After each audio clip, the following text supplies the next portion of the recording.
Well, if you've been following the news this week, the saga of Sam Altman and the events that unfolded at OpenAI must have caught your attention. It all started with the firing of Sam Altman, a Silicon Valley star, the chief executive officer of OpenAI, that powerful, popular organization that is being treated as the leader in artificial intelligence research. And this, not surprisingly, led to an uproar at OpenAI's offices, where eventually nearly 700 of its 770 employees threatened to quit if Altman did not return. Swiftly after that exit by Altman, Microsoft scooped in.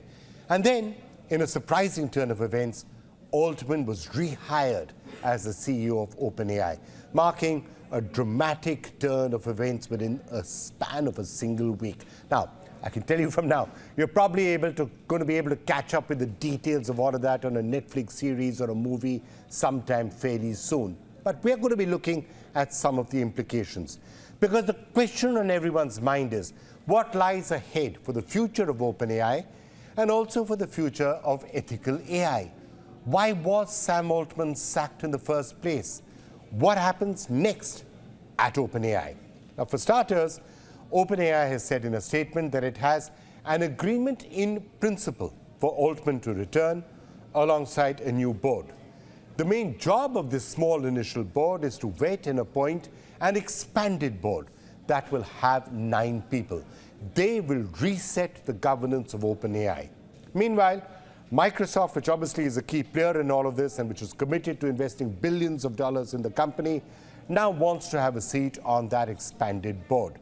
Microsoft has a deep relationship with OpenAI. It is OpenAI's largest investor, having committed $10 billion into the company. And let's remember, if things had gone slightly differently, Microsoft would actually have been housing within itself, in a fully owned subsidiary, Sam Altman, Greg, and 700 of the 770 OpenAI employees. This just shows the somewhat weird corporate structure at OpenAI and a somewhat strange relationship with Microsoft. OpenAI actually is a non-profit entity that owns a for-profit entity. And for those keeping a close eye on the situation, that entire saga now represents a big fight happening in Silicon Valley. On one side, some people think that AI could be dangerous if we don't control it. On the other side, they believe that anybody who says we should control AI or slow down its development is just a D-cell. They are sort of Luddites. They're people who are not up to it, and we've got to keep going faster and faster and faster.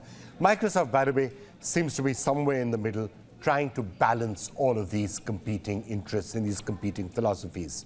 But the latest theories are also around new OpenAI technology, a technology called Q-Star, for example, which is being seen as a path towards AGI, or artificial general intelligence.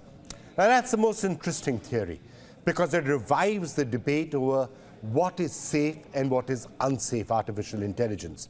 Now, earlier, the company's board had expressed concerns about the risks associated with AI. As mentioned earlier, there is a group of people who are skeptical about rapidly advancing technologies like generative AI, and the concerns that you shouldn't move too fast with them because of the risks. And this group believes that government and not big tech companies should have the authority to regulate AI, because ethics should not be subservient to profit. That's the view of this group. Now, there's another group that says that these people are just doomers, they're just Luddites, they're just creating panic for no rhyme or reason, and there's absolutely no reason why government or totalitarianism in some way should be brought into the AI world. This is the second group of people, and there's a clash between them. And we don't know what actually led to this, so we are not entirely sure about which of these sides is right. And because this is such a polarized battle, what you believe pretty much depends on whom you're asking. Do we need efforts to bring more ethical governance into the management of artificial intelligence? Yes. But what is the right way to do that? We don't really have the answer to that particular question. But it's very essential to start asking that question, because the concerns over AI ethics are valid. And if OpenAI's board had genuine ethical concerns about the direction that Altman was taking the company, then no matter how fond you are of Sam Altman, it is time to at least start talking about it or thinking about it or speaking about it. And I'm not saying that anything wrong was being done, and as I'm as big a fan of Sam Altman as anybody else on the planet, but it is time to start talking about all of this.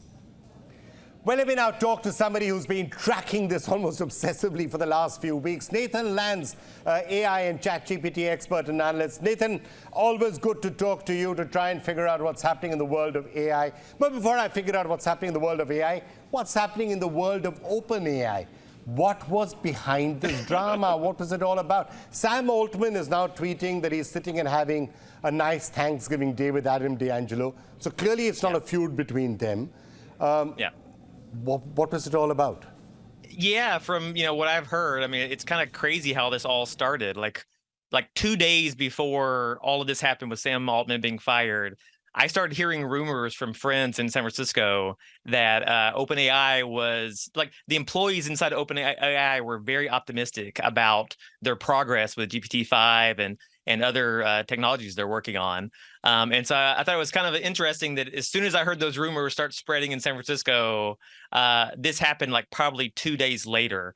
And now it's starting to come out that it seems like what happened, is, as far as I can tell, was that Heather Toner, which is a board member of OpenAI, and also a pretty well-known effective altruist, she had wrote a paper recently, maybe 2 months ago, where even though she's on the board of OpenAI, she had actually criticized OpenAI and said that they were developing too fast.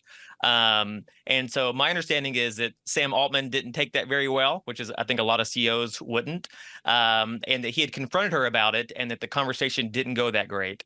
And I think if you combine that with the fact that it seems that OpenAI recently made some major breakthroughs, that I think that combination caused some issues where the people on the board who are more conservative and focused on safety, started to get a little bit concerned. It's not clear what all else happened. There's rumors that Sam Altman was, working on other projects, and there was some anger there. So I don't think we really completely know, but as best as I can tell. Let me come back to that development then, because that's for the rest of the world, that's the scary part, right? If OpenAI is developing some technology inside it, Q-Star or whatever it's called, and then there's concern within OpenAI that, oh my God, we're going too fast and we need to be more careful, and the non-profit, and we must develop AI in a more safe manner for humanity, and then they are pushed aside by people who are saying, oh, we must go ahead and do it for profit. That's when the rest of the world starts to get scared.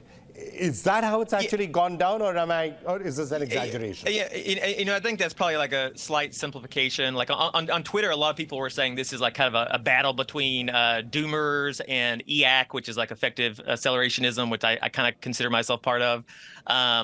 People who want to develop AI as fast as possible.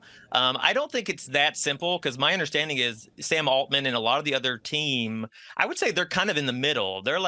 They're wanting to be safe about how you develop AI. They're not like, hey, let's not test anything. Let's not, let's be reckless. As far as I can tell, that's not them.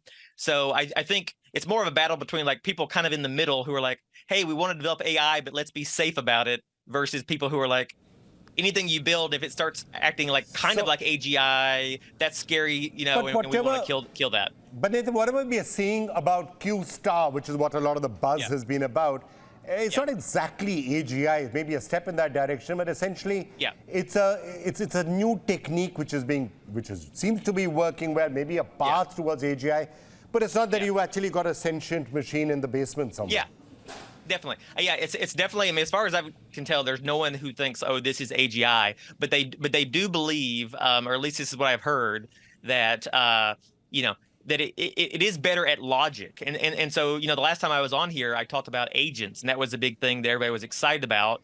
And then quite frankly, agents have not really went anywhere yet. And the main reason is because, LLMs can predict what somebody's going to say next, but they're not that good at logic yet. And so if you were to dramatically improve the logic and combine that with an LLM, you really would start to have agents that could do many things that humans do. All right, Nathan Lands, always a pleasure talking to you. Let's see what happens. Great. As Q-Star develops, we'll get you back in here to tell us about it. Sounds good. Take Bye. care. Thank you so much for joining Bye. us.